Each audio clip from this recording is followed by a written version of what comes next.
Hello and welcome to the Green Umbrella Live Lunch. Here we are live on the Green Umbrella Facebook page, my LinkedIn, and also on YouTube as well. So obviously last week we cheated, didn't we? There was so much going on in the business, and I was just like, I'm going to take the pressure off of everyone. It was really funny because I didn't have a conversation with the team. I did literally just dropped a message. I think I just dropped a message to, can't remember who now, and basically said, I've done a video to live stream, we're not doing it today. And I just got all these messages back, and I won't share the message that you sent, Mark, but there were a lot of emojis in that one that just signified relief, I think. Relief. So yes, it's been 2 weeks since we've been here. Obviously Jane's not with us today. I would like to say that it's because we've shipped her off somewhere to celebrate her 10 years working in the business. Do you realise it's like a 10-year work anniversary this week? I don't think she knows that I know that that's the case, because that's the sort of thing I forget. But it's like... So who told you then? Don't spoil it. So Jane, if you happen to be tuning in, that Kim just put in the so Kim's over on Facebook and she's just put in the comments in answer to the question, yes, it was Kim that told me, okay? So we've got this little thing planned where we were going to have Jane on live lunch, and we were going to have something delivered to her live whilst we were on live lunch. So if Jane is watching, because she might be listening in because she's in the middle of something, we was like, look, that takes precedent. So Jane, we were going to do something special for you because we love you. And we appreciate you. And I can't believe it's bloody been 10 years. So Jane started working in the business just before I did. So it's so she had, I think she's about 8 months ahead of me. Okay. Kim said, now I've ruined the surprise. No, because I wanted her to know we'd planned something special for her, and she will have it when she's in the office next week. But obviously it'll be past 10 years. So I want to publicly acknowledge Jane's 10-year anniversary, even if she's not here. Yeah, exactly. Thank you. So I just think how much stuff has changed in that time. Like, not even from a social media perspective, but just from within the business. I mean, Mark, if you think back to then, I think Green Umbrella had not long moved into the icon at that point, from my understanding. Yeah. So yeah, we were in the. I was sort of lodging with GU as Thunderbird at that point. We were in a little 2-man office, sort of just 3 of us in the office at any one time. And then it was when you joined that I got kicked out and had to get my own office then. Yeah, all right. We don't need to mention that bit, maybe. Yeah. I mean, it's like the team's grown and shrunk and grown and shrunk and grown again. And so when Jane started working at Green Umbrella, she was a social mediator. She, so a few years later, we brought her in sort of on a part-time basis to take control of the blogs, because I'd been doing it up to that point, and then I was just like, it was overwhelming with everything else. So we moved the blogs out of my responsibility and over to Jane. And then do you remember her like coming into the office, Mark? And by this point, Mark, you were now with us full time as Green Umbrella. Yeah. So Jane would come in and sit at her desk, and the whole time she was there, we were going, so when are you going full time? When are you going full time? I'm not going full time. It didn't take that long to wear her down. It really didn't. It really, really didn't. So she would do some stuff from home on a freelance basis and come and do a few hours in the office as well. And we just kept shifting, kept eking it up, and to a point where it was like, well, I may as well be full time now. I think we've had some fantastic moments over the years with her as well. Yeah. So Probably some that we can't share on here though. yeah, but there's things. I think there's things that we can. So I think that. Oh, look at that comment from Amanda. 100%. So what people don't know about Jane is that she's actually a bit of a rocker, isn't she? Underneath her poshness. She likes She likes a Slipknot. Yeah, Bit Slipknot, yeah. Yeah, I got on to a bit of Slipknot the other week. she does. She does. Like I think we all know she likes her gin, and she is a lot posh. She doesn't like it when we swear, but she's got used to it now, and now she's joins in. I think that's the thing. I think it would take us. I didn't think it would take us as long as it has done to get her using the same sort of language we do. Yeah, but we said on a Friday there used to be a little slip up, and Cockney Jane used to come out somehow. And it was like something out of a London gangster movie for about like 20 minutes on a Friday afternoon. I have not seen this Jane. That's why we make her work from home on Fridays.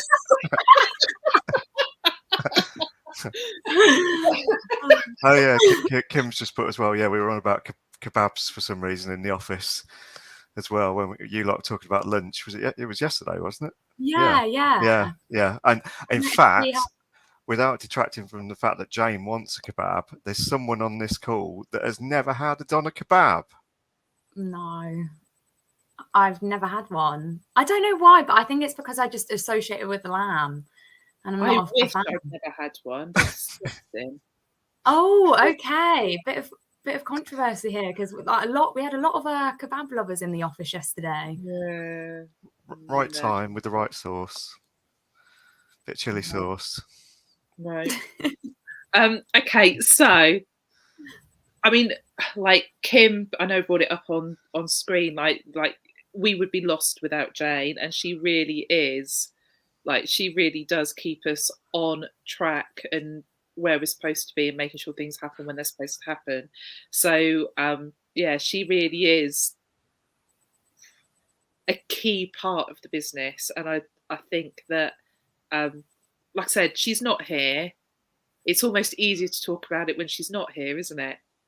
Yeah, because she'll be getting all embarrassed. Yeah. You'll be getting embarrassed and saying, I'm sorry. Yeah. Mark has a good impression of that. Sorry. So Jane, just so you know, like, how are you supposed to see? Yeah, I always do it wrong. It's because I've got big fat hands. Yeah. But yeah, Jane, we love you. I love you. Anyway. Yeah, big love to Jane. Indeed. Give her a kiss then, Mark. Jesus, what's wrong with you? Get with the programme. Okay, so that's probably the most random 8 minutes of live lunch we've had so far. Do you know, so I've been on this 3-day public speaking course, and my head is filled with information to the point where I've actually got a bit of a stress headache. It's like I've learned so much in the last 3 days. I really have. It's absolutely fantastic. But my brain is just like a message from Jane on Teams now. Have you? She can't believe we're talking about her on live lunch. There it is. Oh my God. I'm glad she was listening. She'll be crying, mortified. I don't care. So I've been on this public speaking course, and it's like it's crazy the things that you can do that will make the difference when you're speaking. And it's not just about being on a stage and speaking, just on like live videos and things like that. I don't want to give all my secrets away, probably because, like I said, it's all in my head pulsating, and I'll say it all in the wrong order. It's been really good. But it does mean I haven't been in the office this week. I have no idea what you guys have been working on. Obviously, we're all working from home today, so I've not we're actually doing our proper catch up after this call. So yeah, give me the heads up. Like, Nicole, what have you been working on, and like what's happening social media wise that that you've seen? I've got a few bits, but yeah, I literally have no idea what you've been looking at this week. Yeah, in terms of social media news, it has been a very busy week though, to say the least. I got another client on Monday, so big up them. So that's all exciting, getting another client on board. So yeah, just in terms of news though, I've got one for WhatsApp. Now, I'm a big WhatsApp lover. I use it all the time. So, and I feel like a lot of people do in the office. So I feel people will be interested to know that they are doubling the size of group chats. Now, if you have already 256 friends, that's how much it currently is, but they are extending it to 512 people. So if you have 512 friends, there you go. Get them in a group chat. Not that I would be able to keep up. I can't even keep up with 5 people in a chat, let alone 512. I'm like, I just WhatsApp groups are the bane of my life. I mean, like literally, it took me 3 hours to get home, and I think I had like something like 160 WhatsApp notifications. Oh, and it's all these groups, but it's like, even if you mute the groups, they're groups I still need to look at, because we get leads out of them, so they have value. I can't do, like, honestly, if I wasn't getting value out of them, they'd be gone. But it's hard enough with 200 and odd people, with 500 and odd. have you ever been in a group chat with that many people? No. With 500 and something. The 256. What it currently was. I'm in. Oh, I'm you in can. Wow. I am in a couple of groups where it's like 200 odd people in the group. How do you keep up? I don't. Do you know what I do? I scroll to the bottom. You know, you can kind of, like, if you've got 30 odd notifications, you can click and it takes you straight to the bottom. I do that and read it bottom up, because I figure if it's like replies to things, if it's something interesting, people will have replied to it. If it's not, people will have just ignored it. So that's how I filter it out. So yeah, I'm not the best either, if I'm honest. but there's WhatsApp groups where you can kind of, like, you can create a group and only you can post, so everyone can read what's in there, but only you post. But people don't use them that way. And it is a bit of a frustration. But what I do like, and Ellie's put it in the chat on Facebook, is having the WhatsApp reactions. Like, I think that is going to clear out a lot of the pointless comments that are made in WhatsApp groups. I think that will really, really tidy it up. But yeah, because everyone has a reaction. Because then you can acknowledge the message, but then you don't have to respond. You can just send a heart or a thumbs up or a smiley face and be like, I've noted it, but I can't be asked for a Amanda's tuned in. Hi, Amanda, we miss you. Come back. So yeah, we're in a WhatsApp group called the Lonely Marketers. I mean, and there's so much information, like really good stuff, really good conversations happen in that group. But there are some days where it's like 100 plus notifications just in that group. And why I like the reactions is because some days, a lot of that conversation, like, let's say someone's shared something that is, let's say, a frustration. And then everyone feels the same frustration, right, when you're all doing similar jobs. So it's like people will be responding in GIFs, which is really entertaining. You know, and there's a lot of camaraderie in that and community in that and the rest of it. But then you have got like 50 odd notifications that are just GIFs. So the reactions, I'm like, yay! Very about that. Cool. Okay. So what else have you got? Anything happening on Instagram this week? I haven't got anything for Instagram this week. I haven't seen anything new. Have you? So I think it was last week they're experimenting with NFTs. You've been able to show Okay. your NFT on Instagram. So you know, a bit like on Twitter, you can have your, if you own an NFT, you can have that showing as like your avatar. So they're playing with that on Instagram, and then they're kind of taking it a bit TikTok style in terms of the interface as well. So they're going to be changing the way that the images appear in feed. Oh, interesting. So yeah, so in the same way when you'll get like a full screen experience. So it's really good from a marketing perspective because every time someone sees your post, you've got real estate on the device. So that's really, really positive. But I do wonder what impact that's going to have on the actual content. So obviously, oh, sorry. Yeah, I was going to say, is that not going to affect the grid though? If people start thinking about doing portrait images? Well, this is the thing. So I think there is, from a marketing perspective, there is way more to think about now. And the easiest way to get around that is to commit to reels. So you put your reel up, but then you put a cover on your reel that's going to look good on the grid, and then you're sorted from there, essentially. Yeah. So, but both the NFT thing, I think they're testing with the small group of people in the US at the minute.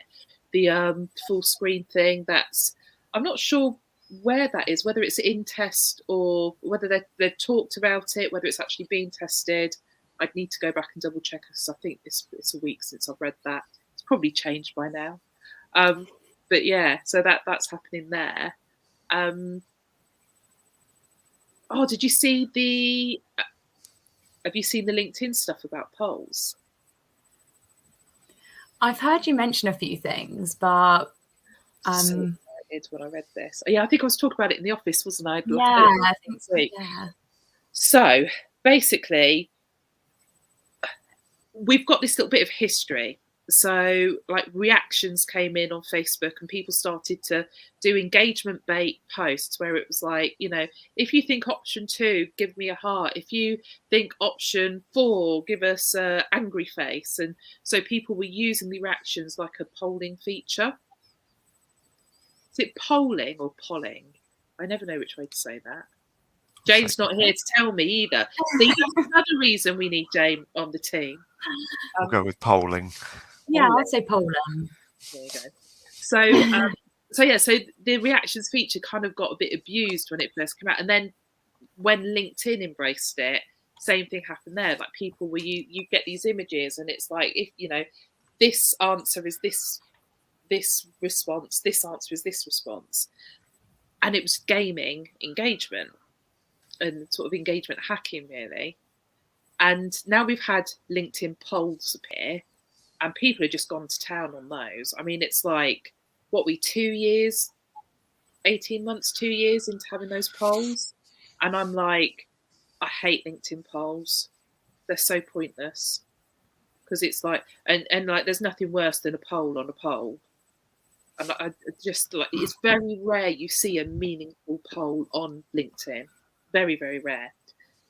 But they're great for engagement because people see it. It's a simple click and they carry on scrolling. It's not a lot of conversation on them because it's not asking for comments. It's asking for someone to click something. But LinkedIn have basically recognised this and said, we're seeing this repeated pattern happening. So what we're going to do is they're basically down ranking polls going forward.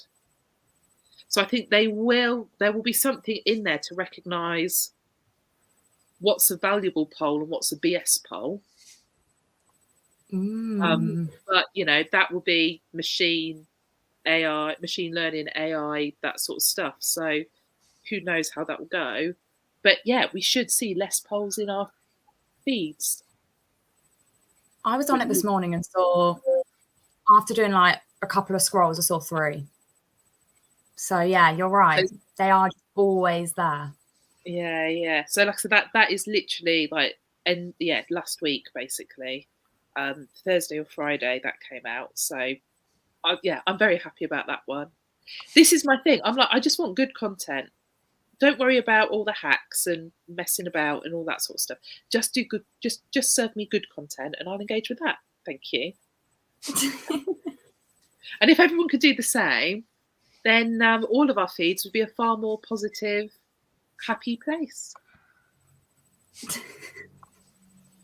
You heard it here first. But I just say, like, you know, we've had this thing before where I struggle with the mirroring on this. Oh, yeah. So, like, that's my left hand, but it's on screen, it's the other hand that's up. Right? And then in this public speaking thing, it's like you've got to use different parts of the stage when you're talking about different, like the positive and the negative and all that sort of stuff, right? But I'm like, I'm really conscious of it when I'm saying something now. It's like, oh, you know, LinkedIn polls are really nasty, but you could do fantastic content because it's like the negative and the positive. But then on screen, I'm going the wrong way. And it's like, I was really struggling to talk because I'm like, my left is my right, is my left is my right. I'm like, oh no. It makes sense. Don't worry, Christina. Come on, Mark. Stop me talking. You say so. You know what I'm like when I'm like this. My brain's just like, bleh. So that's fine. Just carry on. Yeah, we're happy listening to you, Christina. Come on, I told you needed to have something to talk about today. I have. So only one thing, but it might sort of link into some other bits. So I was looking at the drum, and I saw that Channel 4 are making a lot of their shows available on YouTube, which they have done before. Reading back, they did it in 2009 for a few years. But basically this time they've been given permission to sell their own advertising, which is the first time that YouTube has allowed a broadcaster in the UK or Europe to do that as well. So basically it's almost like I suppose an extension of I can't remember whatever their streaming platform is, but it's another way to obviously serve content to people, and crossing over into that sort of social side. And then it sort of got me thinking, you know, will that then happen in other platforms where broadcasters will be broadcasting directly into Facebook? Will Facebook do a similar deal where you can sell the advertising? And again, you'd think if YouTube are doing it, everyone wants people to stay on their own platforms. So you would think that the other platforms might follow suit with something similar, which then gets into the whole thing about competing with the pure streaming platforms like Netflix and sort of Amazon and things like that. It's all a bit of a how can it all go? It is interesting with the advertising stuff, isn't it? Like in the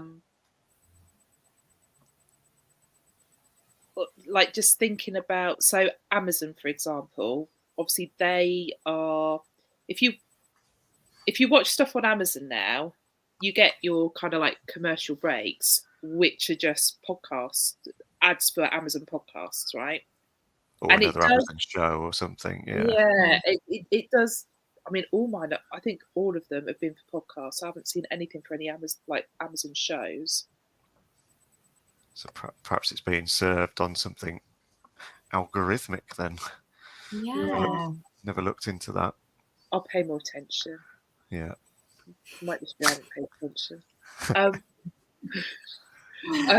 Yeah, so I mean, how do we feel if we ended up having those sorts of ads in Netflix?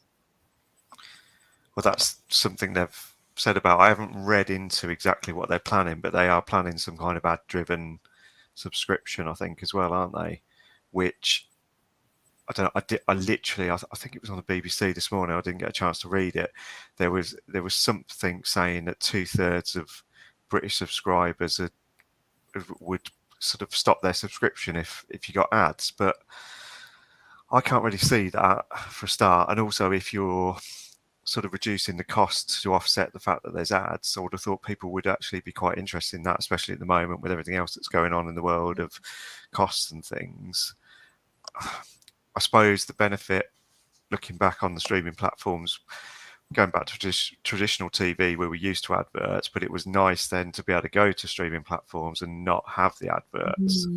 So I don't know. I suppose there's always a new norm that sort of filters in though. So maybe it will go back, or again, it'll be some kind of, you will pay a premium for not having the ads, maybe. But I wonder how much that would be though. Yeah, well, like we were saying, obviously Netflix has gone up a lot over time compared to what it was a few years ago. We were talking the other day, and Mark started talking about Netflix subscriptions. I was like, is there more than one level then?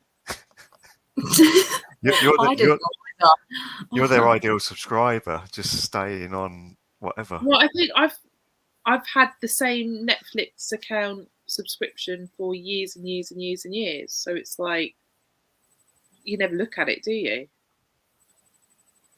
They just warn you when you go on Netflix if they're increasing prices. Have you ever had that when you go on Netflix and they're like, we will be increasing your monthly subscription too? And then that's all you really get.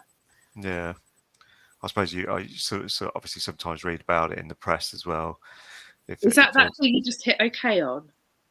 Probably, like, yeah. Hey, go on, I just want to watch my documentary. Yeah. Thanks. Sign me up.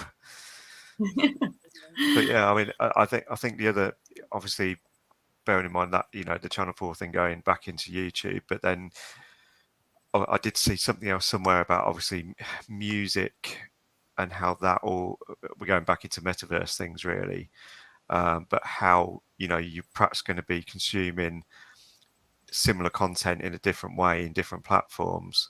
So if we're consuming TV, proper TV in YouTube, we might be consuming concerts. I think the examples they used were, there was a couple of concerts that were done in Roblox and Fortnite. So actually streamed concerts within other media.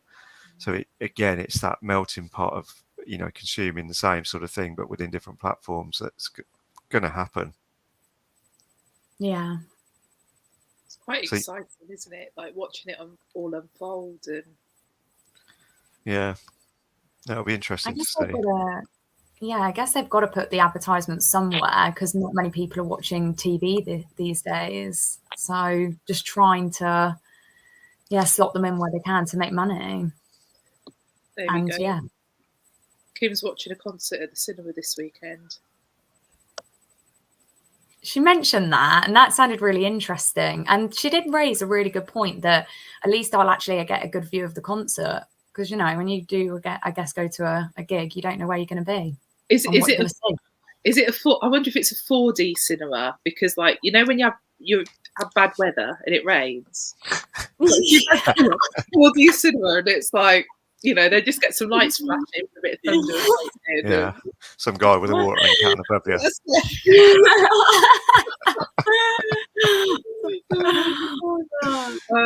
Okay, so actually, Kim's put something in. Let me find it. See, Kim, you put all the stuff in the comments. I don't know why you won't just come on screen and join us, for God's sake. So, obviously, well, maybe not obviously, but number 10 is now on TikTok. I think that was the biggest shock of the week. Well, Boris has recorded a TikTok video welcoming the world to the number 10 account. And people are just, some of the duets. So if you don't know, I post something on TikTok, I can click a button and it means that people can't do anything with that content. But by default, it's not clicked. Okay, so you could do this with any of my TikTok videos. I think I don't think any of them are locked off from this. And basically, you can say I want to duet with this video. So now we've got a split screen. So it would be a little bit like this, only with two of us. You'd have. I can go. No, you'd have the original TikTok playing, and then you record something to go alongside it. Basically, this is where my left and my right. I'm screwed. So I was like, oh, I'm off camera. Let's come on camera, and was just going further out the shot. So, oh my God, now I'm just really confused. What am I saying? Yeah, so you do the duet. So people are like, if I'm Boris, I'm there with my crazy hair and saying welcome to TikTok, and then Nicole is doing her own video that goes alongside that, basically taking the piss out of it. That's what's happening. So I mean, what a ridiculous error to make, to have not locked the duet feature off. I think Bojo's a walking meme, to be honest, isn't he? Like anything he does, everyone's just going to jump on, and yeah. I mean, it is, but it is interesting in terms of, trying to get in front of the voting public. I was literally talking about this at an event a few weeks ago, and I said, TikTok is aging up. It's aging up much quicker than we've seen any other social media platform age up. And, the only reason for a political party to be using TikTok is because they want to get voters on side. So, there we go again, another sign that audience is older than you might think. Yeah. Kim reckons number 10 needs... well, she said they need someone's help. No, what's she saying? Can't believe someone didn't lock that option off. Rookie error. I think they need GU's help managing their social media. There you go. Boris Johnson, be listening. Yeah. Come on, Bojo. Just WhatsApp me. Slide in the DMs. Probably find out he's in one of those groups you're ignoring. Probably is. I did actually find out there's someone in one of those groups that I've been ignoring that's actually quite a big deal. Did I tell you this? No. I told you. No, I can't actually. I better not say who it is on here. But yeah, it's someone who's been in mainstream media. It's someone that we could just shout out some random names and they'd all be funny. Whatever. Anyway, right, what else we got? Oh, podcast. So Facebook introduced like a podcast feature. So like Facebook essentially like an RSS feed will pull in your podcast episodes. They've cut that. That's a goner. I did see that one. 6-9 months, if that. Oh wow. So I think this is the thing, right? That this is a sign, if you're in business, if you're trying to do too many things at once, sometimes you just need to just cut it. So I think there's this with the whole Clubhouse stuff and audio, social audio, they started to make this big audio play, and then there was metaverse stuff going on. They're making a play there, stuff going on with NFTs and yada, yada, yada. And it is sometimes we overstretch ourselves. And I think even in the biggest business, sometimes you just got too many things going on. You need to cut back and refocus. So yeah. I mean, to be honest, it wasn't a great feature anyway. So it's a shame, but it's not it's not a life. Did you use it on your page? Yeah, I had it set up for the Christina Talks page, absolutely. So it would put in the episode, but it didn't look particularly good, if I'm honest. Visually, it wasn't very appealing, and just never got any reach at all, which was bizarre considering it was a Facebook feed bringing it in. I would have anticipated it, because it's like a Facebook tool. I would have anticipated it getting more reach, but when Kim posts my podcast episodes, they get way more reach. So, high five, Kim. Look at me being nice to people today, all two of them. I'm waiting for the comment now. What's she going to say? Now I'm really paranoid. I don't want to say anything. Okay, what else have I got? What else? Have you got anything else on your list that's been going on?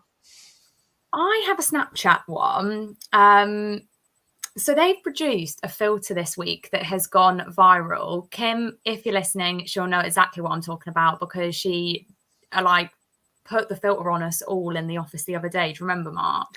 Where she was like, "You're right, you're right, Julie." Yeah, so it's like it looks like you're crying, but it's trending because everyone's making videos of their friends, families, colleagues, and it looks like you're crying, even though you could be like this. It looks like you're just sad, and it's made Snapchat's engagement go up and increase because everyone's going on there to get the filter, record a story, and then they're sharing it to the other platforms. So yeah, that's an interesting one. But I feel like Snapchat is that linked to Mental Health Awareness Week, or is it just? I don't think so. It didn't mention in the article. I think they've just. Yeah, I think it's just something funny that they've brought out, and yeah, everyone's just. I think that's the thing. It's so realistic. Like, it genuinely looks like you're crying. I didn't believe it was a filter at first when I started seeing the videos on Instagram, and they actually look like they're crying. But yeah, it's so good the way they've done it. Like, I think that's the one thing about Snapchat is they create amazing filters that are just that go viral, and that's what keeps them kind of going, I think. I just don't. I've just never got into Snapchat at all. I don't really use it that much. I've actually used it more since starting at Green Umbrella because, a few people in the office are on it. So, it's made me use it even more. But I have about 5 friends on there. Like, nobody uses it that I really know. I think this is kind of the thing for me. Snapchat was obviously when it launched, we were all on it, Mark, weren't we? Yeah. I think that probably was 8 years ago. It was like I feel like it had a big peak 14, in 2014. 15. Yeah. And then it went down and then it went back up. That's it. But when it's but it did really well really quickly. Facebook wanted to buy it, didn't sell. Then Facebook started to, Facebook and Instagram as separate entities at that point started to basically re-engineer and develop the things that they couldn't buy. And then it just sort of declined quite quickly. But it's always been there bubbling, a bit like Pinterest. It's always been there. It's never gone away, and it has little waves of interest. But it's like, Bella at 16, that's how she communicates with her friends. It's like my 2 daughters at 16 and 22, they communicate through Snapchat. It's not Messenger. It's not, they don't really use WhatsApp. That's interesting. They're using Snapchat in the way that I use WhatsApp. Yeah. It's surprising, I think, that obviously there is an audience, because I feel Snapchat, as you said, just bubbling at the bottom, like people obviously use it. And I think that's the thing. It's like it's good for like quick information, as in just sending a quick thing over to someone. You see what Kim's put? That's how she texts her friends. That means she's still young and cool. I never said Bella was cool. Just saying. Bella's like, she's 16 going on 55. It's all right. She'll never watch this. I can say what I like about my daughter. Oh dear. Anyway, on that note, I am going to wrap it up there. Like I said, I feel like I've got half of my brain is on another planet at the minute. So I don't want to embarrass myself by trying to fill the conversation, because that's when I say the things that are really embarrassing and totally get myself in trouble. So thank you for joining us on Facebook. Thank you for the people that have dropped in on LinkedIn as well. Appreciate you popping in. And we'll be back next Thursday at 12 noon for another episode of the Green Umbrella Live Lunch. Quick side note, I am looking for someone who is confident talking about NFTs to come and join us on Live Lunch and give us a bit of a live lesson on it. So, if you know someone, drop me a message, let me know. I can have a chat with them and see if they're up for it. But yeah, other than that, we'll see you next week. Bye for now. Bye.